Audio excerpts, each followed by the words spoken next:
비상계엄이 선포된 밤, 여야 의원들은 긴급히 국회로 향했습니다. 계엄을 해제할 유일한 방법은 국회 표결. 새벽 1시, 가까스로 모인 190명의 의원들은 만장일치로 계엄 해제 요구안을 가결했습니다. 하지만 당시 국민의힘 의원 108명 중 표결 참석자는 단 18명뿐이었습니다. 의도적인 표결 방해가 있었다는 의혹을 수사 중인 내란 특검이 국회 사무처를 처음으로 압수수색했습니다. 압수수색 영장엔 당시 국민의힘 원내대표 추경호 의원을 피의자로 적시했습니다. 추 의원은 계엄 당일 밤 11시 3분 의원들에게 국회로 모이라는 공지 문자를 보냈다가 10분 뒤인 13분 다시 중앙당사 3층으로 모이라고 했습니다. 하지만 36분부터 다시 국회 예결위 회의장으로 또 30분 뒤엔 중앙당사 3층으로 장소를 바꿨습니다. 의원총회 장소를 여러 차례 바꾼 탓에 국민의힘 의원 상당수가 표결에 참석하지 못했습니다.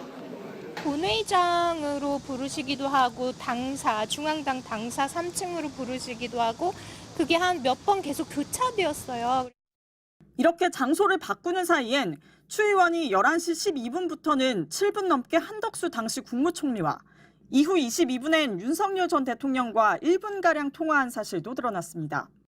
한덕수 총리가 당시에 국무위원들이 모두 반대를 했었고 윤석열 전 대통령이 비상계엄을 강행했다.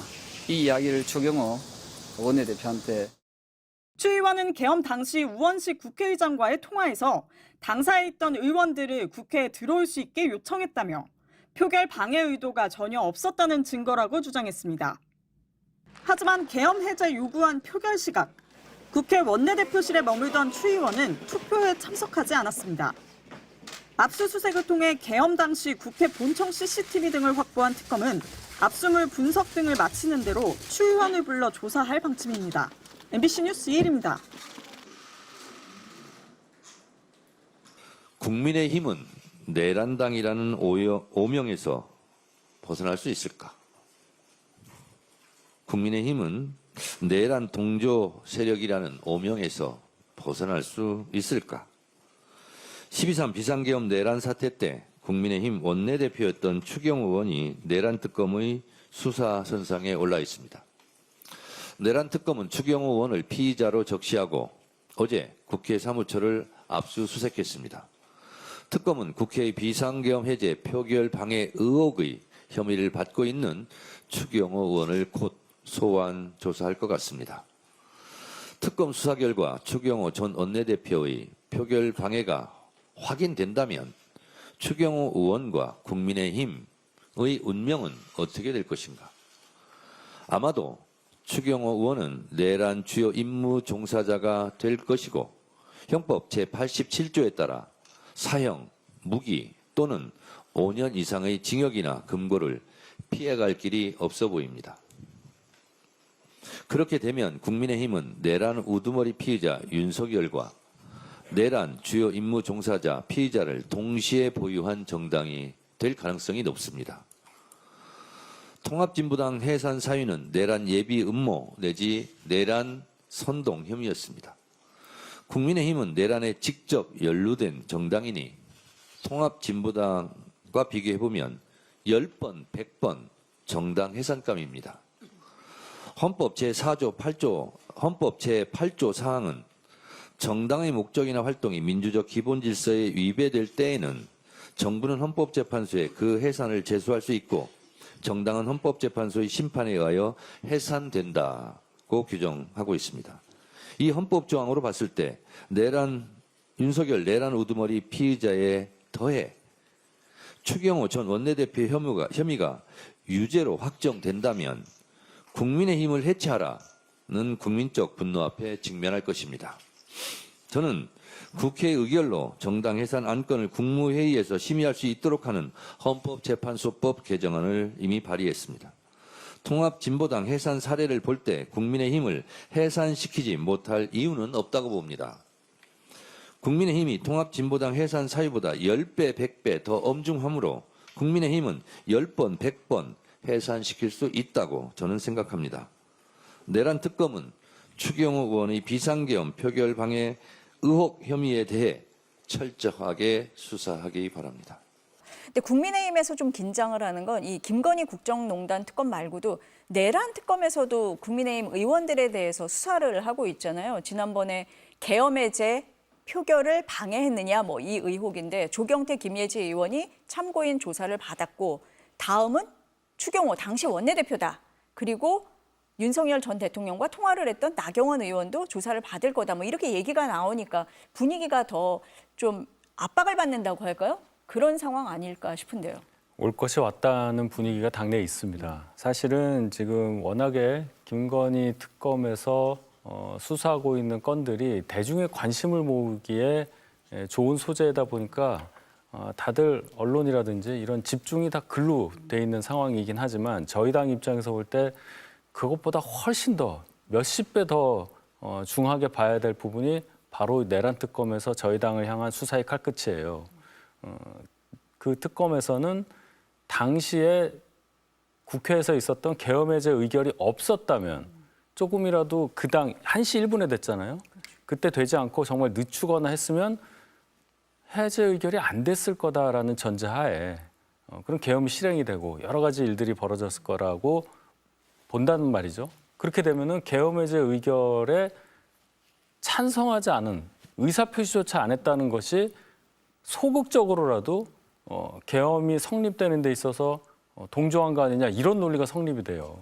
그렇게 되니까 예를 들어서 계엄 직후에 윤 대통령과 통화를 했다, 뭐 한덕수총리랑 통화를 했다, 정무수석과 통화를 했다 이런 것부터 시작을 해서 뭐 표결을 늦춰달라고 했다거나 이런 것들에 관해서 다 수사를 하겠다는 거잖아요. 그러면 저희 당에서 이러한 사안과 관련해서 연루가 될 만한 분들의 숫자가 현역 의원의 경우에 뭐 한두 명이 아닐 겁니다. 그렇게 되면 저희 당의 가뜩이나 의원 숫자가 적은데 이 당의 근간이 흔들리게 되는 결과가 오게 되기 때문에 이 내란 특검에 있어서의 수사의 칼끝이 어디를 향하고 얼마나 깊게 얼마나 넓게 가느냐 이 점에 대해서 걱정 어린 시선을 거둘 수가 없는 것이죠.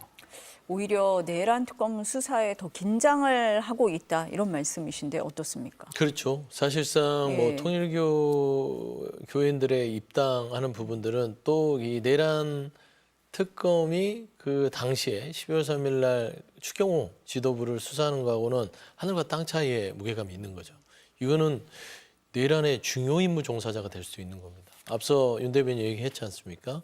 예를 들어 당시에 추경호 원내대표가 정무수석 홍철호 정무수석과 통화하고 한덕수 국무총리가 통화하고 윤석열 당시 대통령과 통화를 하고 그리고 나서 표결에 임하지 않고 의원들을 예의결의장으로 와라 당사로 와라 왔다 갔다 혼란을 초래하면서 이 급박한 상황에 국회의장인 우원식 의장에게 표결 직전에 30분만 더 쳐달라.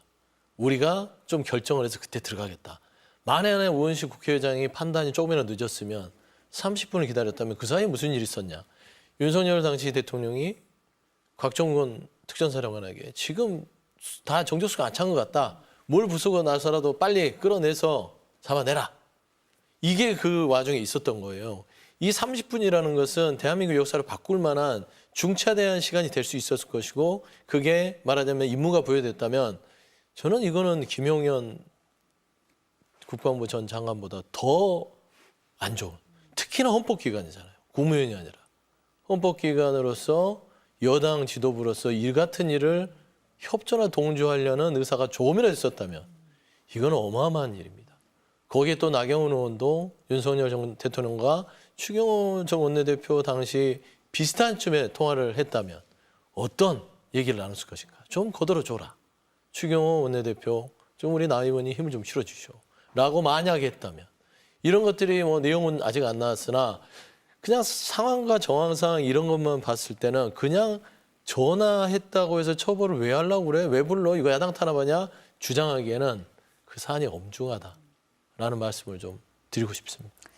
윤석열 전 대통령이 비상계엄을 선포한 지난해 12월 3일 밤 추경호 당시 국민의힘 원내대표의 공지 문자 내용입니다.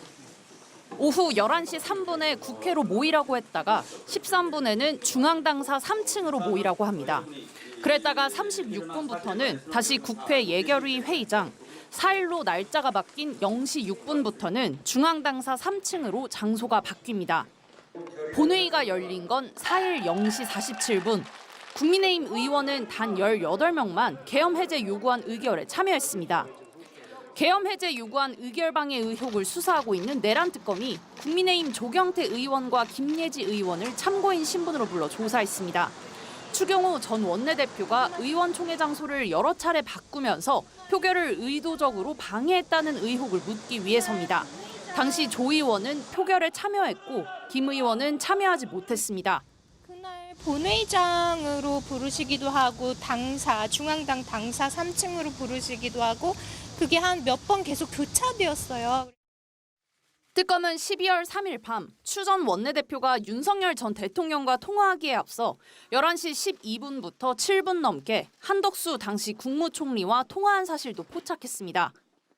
한덕수 총리가 당시에 국무위원들이 모두 반대를 했는데 윤석열 전 대통령이 비상계엄을 강행했다. 이 이야기를 추경호 원내대표한테 조 의원은 위법한 계엄인 걸 알고도 추 전 원내대표가 국회가 아닌 당사 소집을 지시했다고 추정했습니다. 추 전 원내대표는 윤 전 대통령과의 통화가 끝나고도 국회로 의원들을 소집했었고 의원들이 출입이 불가능해 자정이 넘어서는 부득이하게 당사로 장소를 변경했다는 입장입니다. 하지만 추 전 원내대표는 원내대표실에 머물면서 투표에 참여하지는 않았습니다. 함께 원내대표실에 머문 다른 7명의 의원도 조사 대상입니다. 이 가운데 특히 친윤으로 꼽히는 조지현 당시 원내대변인은 계엄 당일 오후 김용현 전 국방장관과 40초가량 통화한 걸로 파악됐는데 조 의원은 자인면에 있는 부대 이전 건으로 김 전 장관과 면담이 잡혀 있었는데 다음 날 규탄 대회가 열린다고 해서 일정을 취소한 것에 대한 양해를 구하기 위한 전화였다고 해명했습니다. 박지영 특검보는 국회 상황을 알 수 있던 사람들은 모두 조사 대상이라면서도 인원이 정해진 건 아니고 누가 처벌돼야 하는지는 사실관계가 확정돼야 한다고 밝혔습니다. MBC 뉴스 구승입니다.